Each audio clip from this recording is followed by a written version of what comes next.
Howdy folks, this is going to be a review of my Hira Zukuri katana I got from Z-Sey Swords about a month and a half ago. Wanted to wait a little while so I could get some katas in with it and cut with it just to give a nice full honest review of the sword.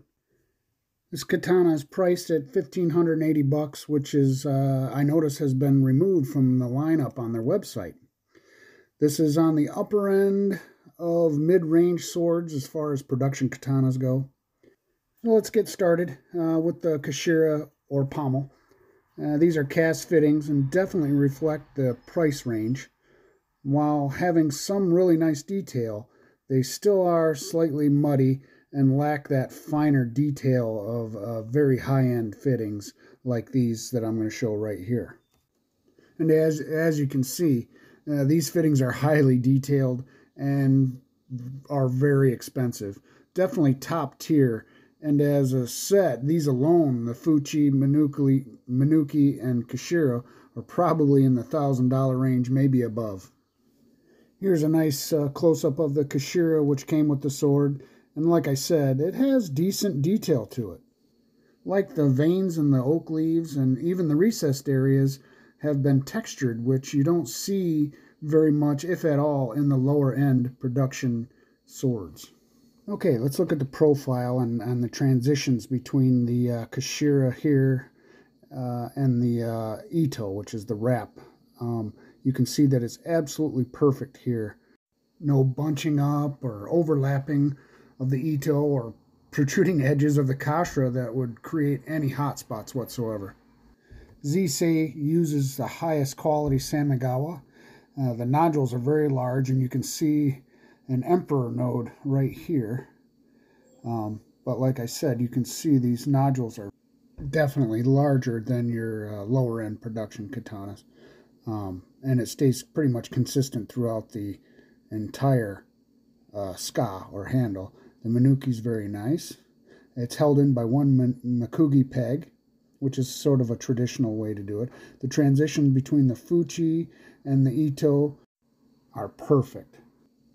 Take a little bit of a closer look at the Fuchi. As I said before, even these recessed areas here have detailed work in them, which is very nice. The diamonds are relatively uniform in shape and size, with a slight variance over the Minuki. And as I've mentioned, the transitions between the wrap and the fittings are impeccable. It has a nice Rico-style shape to it, which is an hourglass waisted look, which I prefer on a ska or handle. Okay, let's take a gander at the Tsuba. It's a pretty cool design. I can't remember what it's called, but it also has quite a bit of material removed.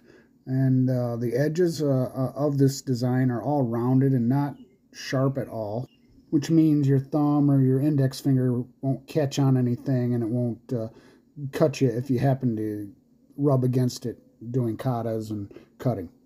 It's also thinner than most production katana tsubas. This is about 3.5 to 4 millimeters thick. The lining up of the Fuchi and the Saya are done really well. As you can see, both sides here are just about perfect. I'd say that's as good as you can get. All right, on to the Koiguchi, the mouth of the Saya. It's done really well. It's a buffalo horn fitting on the top, and as you can see, it's carved in very nice. And if you look close enough, you can see where I cut into the wood a little bit a few times, performing noto, which is returning the sword back into the saya. The Sageo is of decent quality. I'm not sure if it's real or artificial silk, but it's got a few frays in it here and there. The Kurigata, which holds the Sageo in, is a buffalo horn, and it's notched into the saya perfectly, very almost seamless. The Shidodomi, these little gold ornaments that are fitted into the buffalo horn. Now they have some finer detail to them, but they were loose.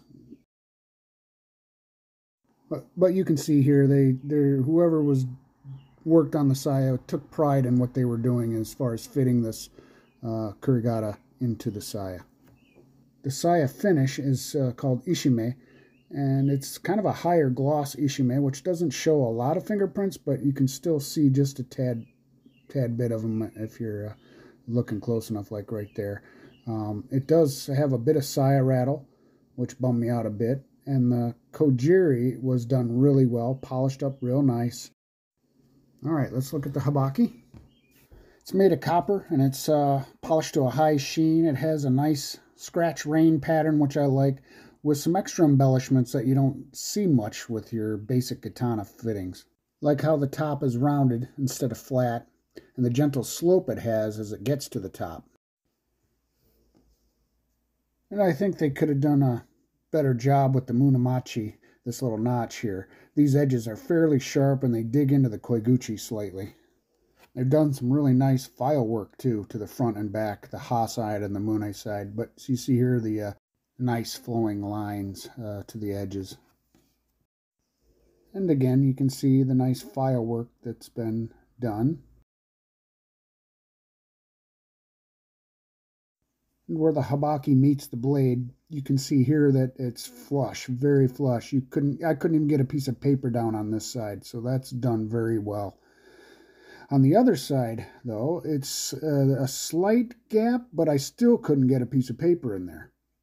So it's, all in all, a very well done habaki. Not only is it aesthetically appealing, it's fit to the blade with precision.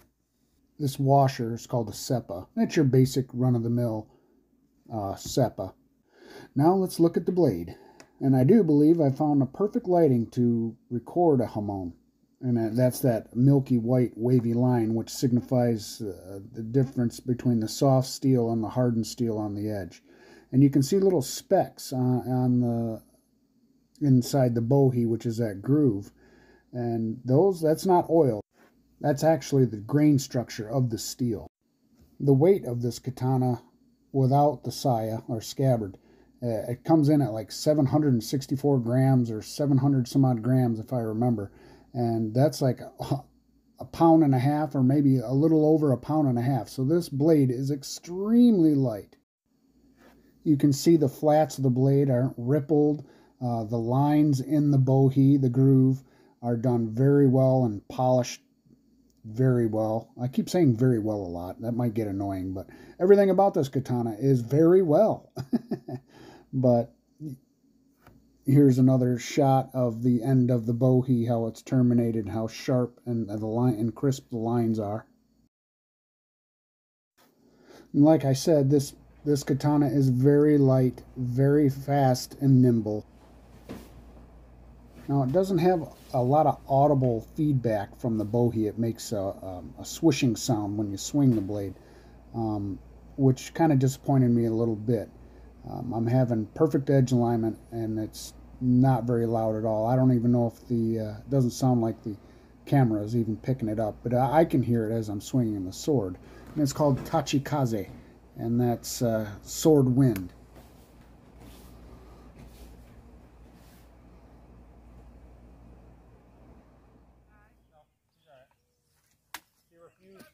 She refused food already. Millie, do you want to groceries? No, I'm good. Go over there and tell her. What? Tell her. What?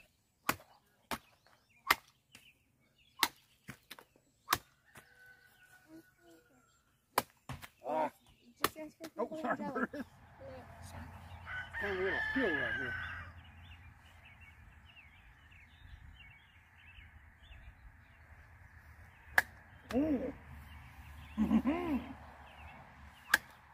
Oh.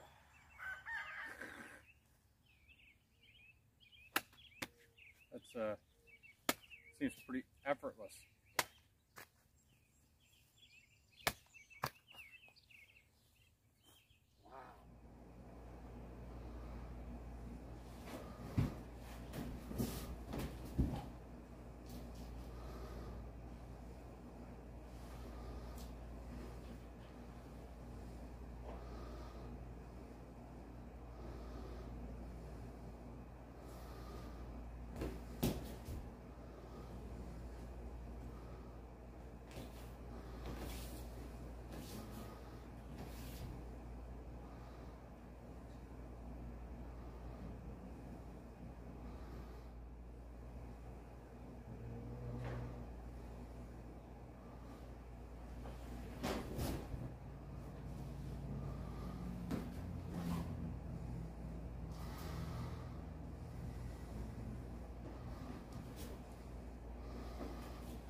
you tell Grandma you thank you?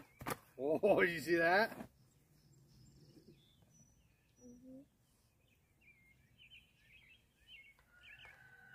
Why don't you cut those birds? Papa.